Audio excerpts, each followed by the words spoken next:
वो सतयुग त्रेता द्वापर में अक्षीण हो गए। अब चौथा युग जब कलयुग आ गया, अब इसमें आप देख रहे हो कोई प्राणी सुखी नहीं है, कोई भी सुखी नहीं है। चाहे ऊपर तो अपना कितना चिकना चोपड़ा दिखता हो और चाहे प्रधानमंत्री दिखाई देता, उसको चैन सपने में नहीं है। कोई ना कोई ऐसी टेंशन उसके घर करी हुई है कि वो बता भी नहीं सकता किसी को। तो जाएंगे तब इनकी आंखें खोलेंगी। ये वो भक्ति भी करके छक लेंगे, उन संतों के पास भी भटक कर छक लेंगे जिनको ये संत मानते, और फिर भी ये ज्यों के त्यों रहेंगे।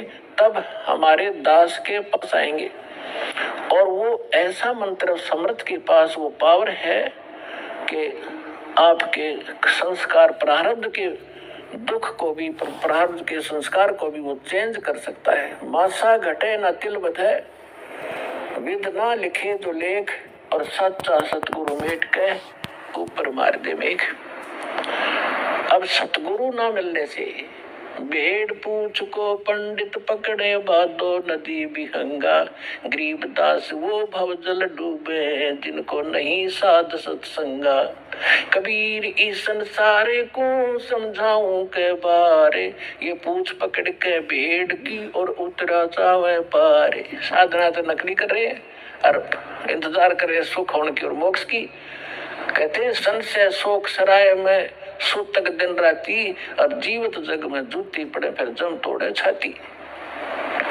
सत साधना ना करने से हमेशा आपके संशय और शोक, ये दुख सदा बने रहेंगे, और जीवित जग में जूती पड़े, यहाँ नरे कष्ट भोगोगे, और फिर जम तोड़े छाती, यम के दूत आगे फिर बहुत दुखी करेंगे जो सत साधना नहीं कर रहे। तो यहाँ क्या बताते हैं परमात्मा, फिर अब जो साधना आप कर रहे थे वो शास्त्र विरुद्ध थी, और जिन भगवानों पर आप सीमित थे वो भगवान कंप्लीट नहीं थे, वो स्वयं नाशवान है, उनकी जन्म मृत्यु होती है। लेकिन सतगुरु मिलने से तत्व ज्ञान का हमें प्रकाश होता है, उसके आधार से फिर हम अपने उस मार्ग पर चलते हैं। कबीर साहब कहते हैं, पीछे लग गया जाऊं था मैं लोक वेद के साथ, रास्ते में सतगुरु मिल गए वो दीपक दे दिया हाथ। लोक वेद दंत कथा जैसा सुना सुनाए ज्ञान से हम साधना कर रहे थे, कि उसी के आधार से हम चल रहे थे। हम अपने ऊपर उदाहरण देकर हमें समझा रहे कि पीछे लग गया जाऊं था मैं लोक वेद के साथ, रास्ते में सतगुरु मिल गए और दीपक दे दिया हाथ। ये तत्व ज्ञान रूपी टॉर्च दे दी, लालटेन दे दी। अब इसकी रोशनी में हम गड्ढों में, मोजड़ों में, कांटों में नहीं जाएंगे, इसके प्रकाश से हम सुमार्ग पर चलकर मंजिल पर पहुंच जाएंगे। अब हम आते हैं जो आज प्रसंग शुरू किया था कि हम यहाँ किस लिए जन्मे हैं, हमारा उद्देश्य क्या है, हम क्यों जन्म मर रहे हैं। हम अपने बच्चों के लिए, अपनी संपत्ति की संग्रह करने के लिए सारा जीवन न्यौछावर कर देते हैं, और हमारे सामने या तो कोई बच्चे की मृत्यु हो जाती है या स्वयं ही हम चले जाते हैं। तो उस समय हमारी बुद्धि काम करने योग्य नहीं रहती, केवल हाहाकार, रोना पीटना, अब क्या होगा, बच्चों का क्या होगा, कहाँ जाऊंगा, तो इतनी सी बात समाई रह जाती है। तो यहाँ परमात्मा हमें याद दिलाते हैं कि अब आपको एक विकल्प दिया जा रहा है कि आप ये साधना करो जो शास्त्र अनुकूल है, और शास्त्र अनुकूल साधना इस दास के अतिरिक्त इस विश्व में नहीं है। कुछ दिनों में बुद्धिमान हो, आपके रूबरू सारा ज्ञान होगा। उन महापुरुषों का भी दास दिखाता है, साथ के साथ ये मंत्र बताते हैं, ये मंत्र बताते हैं, ये ज्ञान बत सुनाते हैं, और ये वास्तविक ज्ञान है, ये वास्तविक मंत्र है, ये हमारे सदग्रंथ प्रमाणित करते हैं। और ये उन्हीं महापुरुषों ने इन मंत्रों का जाप किया जिनको आप मोक्ष प्राप्त मानते हैं, उनके इतिहास से आपको रूबरू किया जाता है, जिससे एक इस उलझे हुए गुत्थी को समझाने के लिए एक पॉइंट के ऊपर ढेर सारे प्रमाण आपको दिखाने पड़ते हैं। जब पिछला रंग हटता है और तब जाकर ये ज्ञान ग्रहण होता है। तो जो प्रसंग चल रहा है कि जैसे कई भक्त कह देते हैं कि आपके जैसे कबीर पंथियों से हमारे भक्त मिलते हैं या राधा स्वामी वालों से, धन धन सतगुरु वालों से, ये ही ज्यादा भगवान उस सतलोक का ठेका ले रहे हैं कबीर पंथी। और ये वो नकली कबीर पंथी, कबीर पंथी हो तो फिर तो बात खत्म हो जाती। पंथ माने मार्ग, वे जो भगवान ने रास्ता बताया कबीर साहब ने, वो कबीर पंथ है, वो कबीर के जी के द्वारा दिया गया मार्ग है, वो कहते हैं कबीर पंथी। अब जैसे यहाँ हिसार से जा रहे हैं इस सिरसा की ओर और कह रहे हैं हम दिल्ली की ओर जा रहे हैं, हमें दिल्ली जाना है, हम दिल्ली पंथी हैं, तो उनको कौन समझावे? जा रहे हो सिरसा की ओर और कह रहे हो हम दिल्ली जा रहे हैं, तो कहते हैं कबीर पंथी और जा रहे हैं काल के पंथ पर। तो वो परमात्मा वाला ज्ञान नहीं और वो सत भक्ति नहीं, तो वो कबीर पंथी नहीं है। वैसे अब इनका छाप लगी कबीर पंथ की, तो कहना पड़े उनको समझाने के लिए कि वो व्यक्ति है जो गलत साधना करे। तो ये सभी सतलोक की महिमा सुनाते हैं और जब हमारे भक्त उनसे कहते हैं कि ऐसे ऐसे वहां चलो सही साधना है, सही ज्ञान है, तो वो कहते नहीं, वो तो काल के नाम देता, शुरू से ही काल के नाम देता है। काल कौन से? ब्रह्मा विष्णु महेश के देवताओं की पूजा बताता है। पुण्यात्माओं, ये ज्ञान का टूटा है। जब ज्ञान संपूर्ण होगा तब आपको पता चलेगा कि ब्रह्मा विष्णु महेश ये अलग नहीं कर सकते हम इनको। जैसे श्रीमद् भगवद गीता अध्याय नंबर 15 के श्लोक नंबर 1 से लेके 4 में एक विशेष विवरण है कि ये ऊपर को जड़ और नीचे को तीनों गुण रूपी शाखा वाला उल्टा लटका हुआ एक संसार रूपी वृक्ष समझ लो, और इसकी तीनों गुण रूपी शाखा है।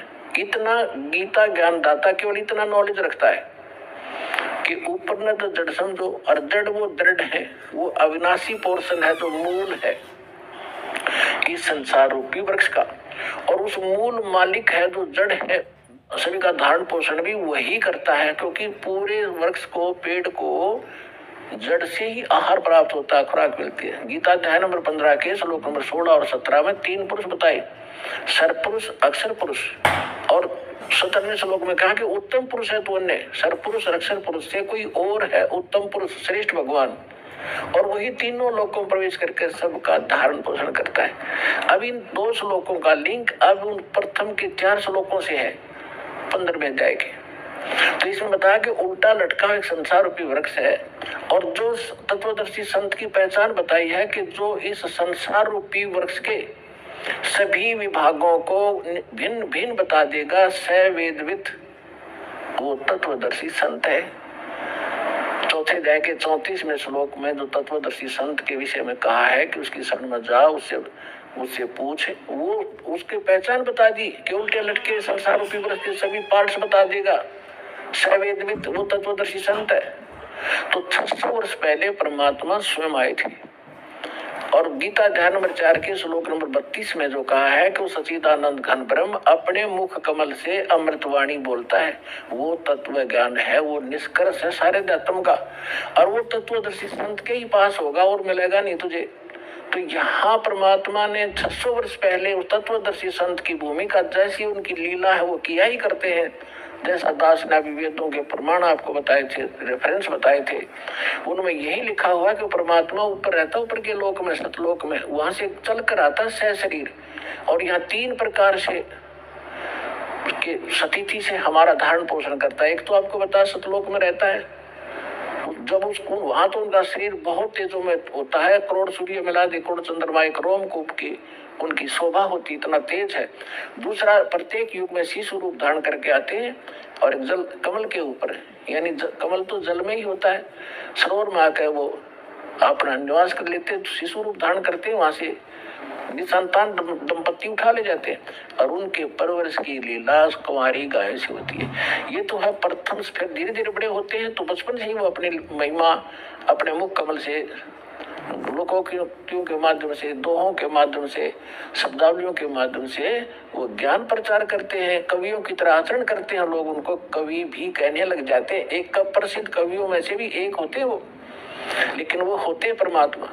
अब तीसरी तिथि में वो कभी भी कहीं भी किसी को संत रूप में, महापुरुष के रूप में आकर दर्शन देते हैं, उनको ज्ञान सुनाते हैं, अपने से परिचित कराते हैं। तो तीसरी तिथि वाले महापुरुषों में से दास साहब को बहुत बार बताते हैं, आदरणीय धर्मदास साहिब जी को मिले, आदरणीय मुल्कदास साहिब जी को मिले, आदरणीय नानक देव साहिब जी को मिले, आदरणीय दादू साहिब जी को मिले, आदरणीय मुल्कदास साहिब जी को मिले, आदरणीय गरीबदास साहिब जी गांव छुटानी जिला दद्दर हरियाणा वाले को मिले, आदरणीय घीसा दास साहिब जी गांव खेखड़ा जिला बागपुर हो गया उत्तर प्रदेश वाले को मिले, आदरणीय रामानंद जी, स्वामी रामानंद जी ब्राह्मण थे, 104 साल के, जो परमात्मा उस दूसरी टाइप की लीला कर रहे थे, शिशु रूप धारण करके 5 वर्ष की आयु में लीला कर रहे थे।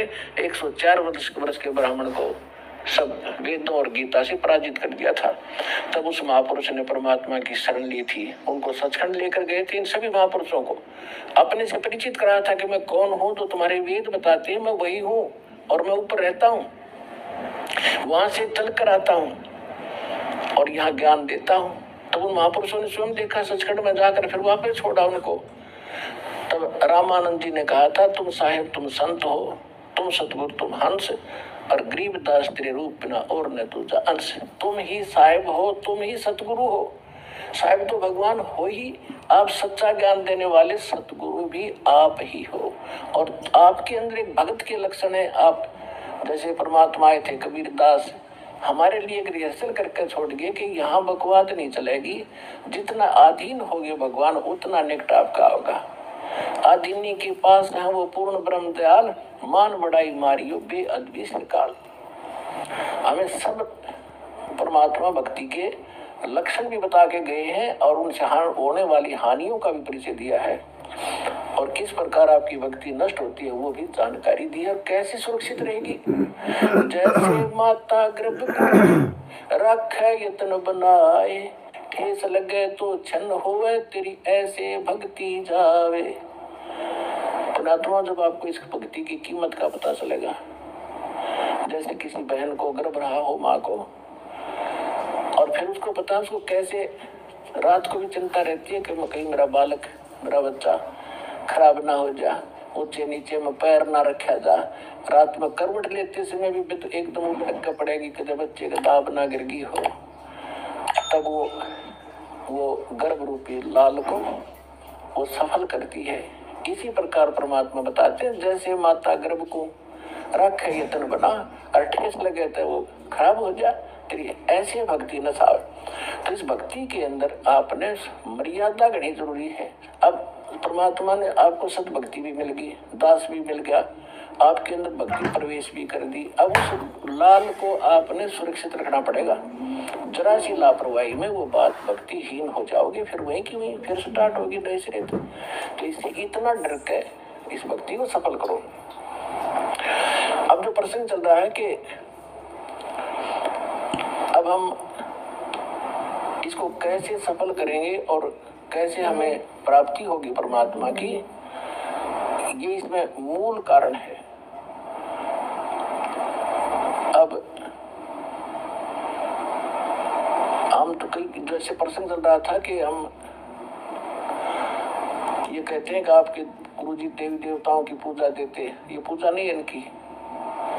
जैसे आप जी को बताया था कि जैसे पतिव्रता लड़की होती है, वो उस पूरे परिवार में अगर प्रेम से रहती है तो बहुत अच्छी भाग्यवान कहलाती है।